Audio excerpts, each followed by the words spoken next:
बैठतो लगनिया टूटतो पारनवा तपी लाई दी हो पानिया तले नस में जहरिया के सुई आगे जाने देखी हो तो धुइया लहर पानी भरे तो कुइया में जानू देखी हो तो धुइया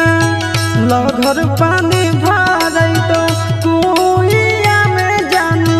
देखी हो तो धुइया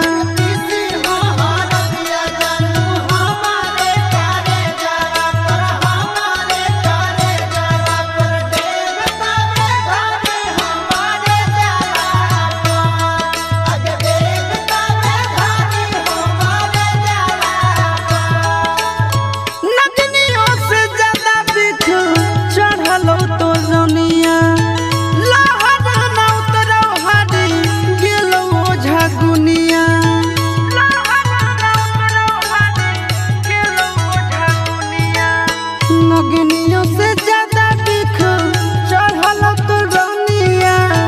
लहर न उतरौ हरी गेलो झगुनिया कि मोरा धरल रहबौ हम भुइया में जानू देखी हो तो धुइया लहर पानी भरै तो कुइया में जानू देखी हो तो धुइया लहर पानी भरै तो कुइया में जानू देखी हो तो धुइया हमरा से नाता तोड़ी हमरा अकेले छोड़ी हमरा अकेले छोड़ी चल जइबी भोरे ससुर रलिया सजनी आगे चल जइबी भोरे ससुर रलिया सजनी आगे धरती के परत से काट देना ना मुझे स्वर्ग चाहे नरक जगह दे द कहे राम जी स्वर्ग चाहे नरक जगह दे द कहे राम जी धरती के परत से काट देना ना मुझे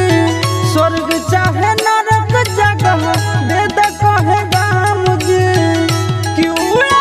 जाइत चिट्टुआ सुसपुरा बाइया में जानू देखी हो तो धुइया लहर पानी भरै तो कुइया में जानू देखी हो तो धुइया लहर पानी